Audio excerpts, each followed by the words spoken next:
mission, and while peace talks between the two countries were happening in Islamabad at that exact moment.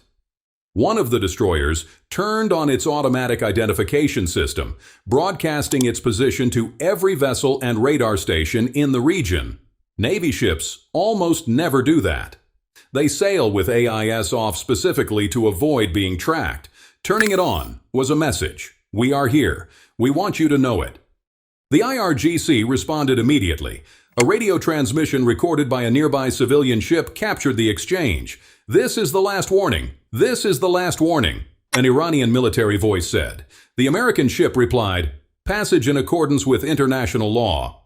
No challenge is intended to you, and I intend to abide by rules of our government's ceasefire." Iranian state media later claimed the destroyers turned around after the warning, and that the IRGC launched a drone in the direction of the ships. U.S. Central Command said the opposite, that both destroyers successfully transited the strait and began operating in the Arabian Gulf. Iran's armed forces spokesperson denied the crossing happened at all. So, within hours of the same event, you have three different versions. Iran says the ships turned back. CENTCOM says they got through, and Iran's spokesman says they were never there in the first place. To understand why this matters, you need to understand why the U.S. Navy has avoided the Strait of Hormuz for 6 weeks. American officials have previously described the strait as an Iranian kill box, 21 miles wide at its narrowest point, bordered by Iranian coastline on one side. During the war, Iran deployed anti-ship missiles, attack drones, fast attack boats, and naval mines throughout the waterway. The IRGC blew up 10 commercial vessels that attempted to transit early in the conflict. They attacked at least 21 merchant ships in total. They planted naval mines, prompting the U.S. military to destroy 16 Iranian mine-laying boats. But nobody knows how many mines were actually laid before those boats were sunk. The mines are the problem. A missile you can see on radar, a drone you can shoot down. A mine sits on the seafloor and waits. This is why commercial shipping hasn't resumed, despite the ceasefire. 5 ships crossed the strait on the first day of the truce. None were oil tankers. 230 loaded tankers are still waiting inside the Gulf. The CEO of Abu Dhabi National Oil Company said it clearly. The Strait of Hormuz is not open. Access is being restricted, conditioned, and controlled. That is not freedom of navigation. That is coercion. The reason isn't political. It's practical. Ship owners will not send a vessel worth hundreds of millions of dollars through a mined waterway without insurance.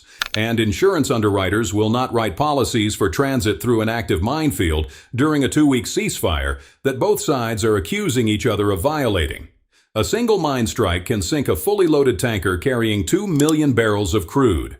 The environmental and financial liability is catastrophic. No insurer on Earth will take that risk based on a ceasefire announcement. They need a verified swept corridor with documented clearance. The mines have to be cleared before a single oil tanker moves. That's what Saturday's operation was about. CENTCOM announced that the 2 destroyers were the first phase of a broader mine-clearing mission. Admiral Brad Cooper, the head of Central Command, said they had begun establishing a new passage and would share this safe pathway with the maritime industry soon to encourage the free flow of commerce. Additional U.S. forces, including underwater drones, will join the clearance effort in the coming days. The Navy has 7 other guided missile destroyers operating in the Arabian Sea, plus the Tripoli Amphibious, ready group carrying a Marine Expeditionary Unit, and 2 more destroyers in the Red Sea. This isn't a token gesture. It's the beginning of a sustained naval operation to physically take control of the strait's shipping lanes. The plan is to create a verified safe corridor through the strait, chart it, certify it, and hand the route to commercial shipping companies so their insurers will agree to cover the transit. Iran has published its own navigation chart showing a passage north of Larak Island through waters closer to the Iranian mainland, a route some ships used during the war. The U.S. is now establishing a competing corridor. 2 routes, 2 authorities, 1 strait. Without that certification from a source the insurance industry trusts, the oil doesn't move. It doesn't matter what any ceasefire says on paper. Trump posted on Truth Social that the U.S. was clearing the strait as a favor to countries all over the world, naming China, Japan, South Korea, France, and Germany specifically. He also claimed that all 28 of Iran's mine-laying boats were lying at the bottom of the sea.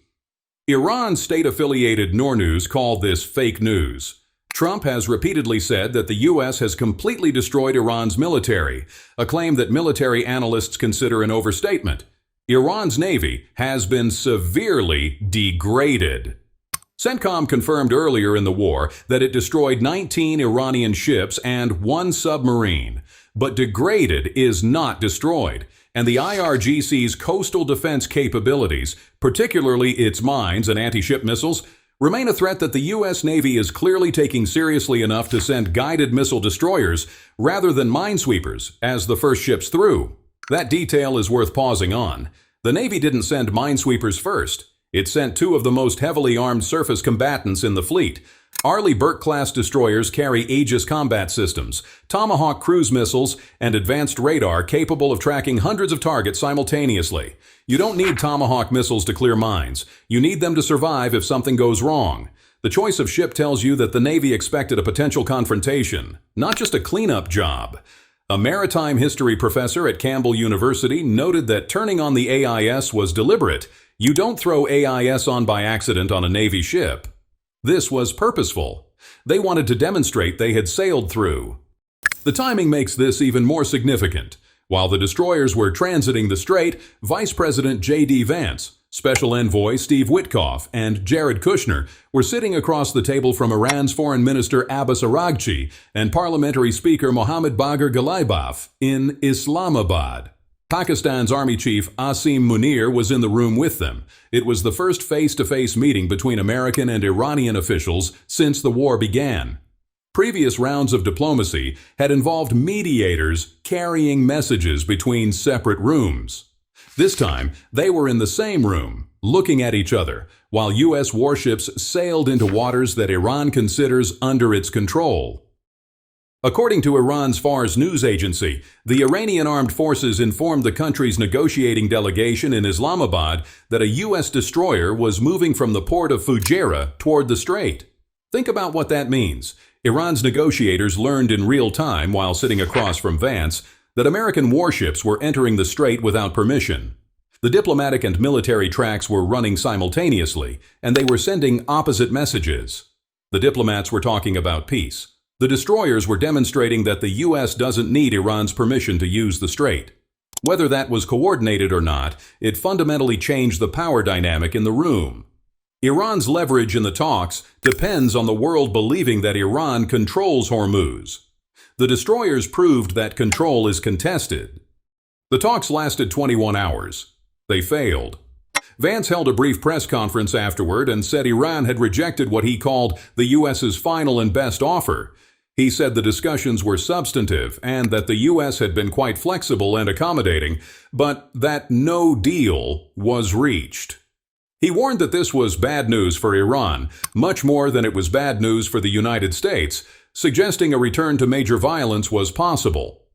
Iranian media framed it differently, saying the U.S. was looking for an excuse to leave the talks and that the ball was now in America's court.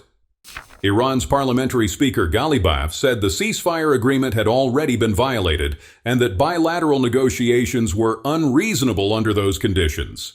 The Financial Times reported that the talks hit a stalemate specifically over the status of the Strait of Hormuz. Iran insists on maintaining some form of control over the waterway and collecting transit fees as compensation for war damages. The U.S. considers continued Iranian control a non-starter. Analysts have widely assessed that an end to the war that did not include a full reopening of the strait would be seen as a strategic failure for the United States. The strait is the single issue that neither side will concede, and it's the issue that determines whether oil flows or doesn't. This standoff is why the mine-clearing mission matters far beyond military operations. If the U.S. can establish a safe corridor through the strait, verify it, and open it to commercial traffic, Iran loses its primary leverage. The Hormuz blockade is the only reason the world is paying attention to Iran's demands. It's the reason oil is at $100 instead of $67. It's the reason Trump agreed to a ceasefire in the first place.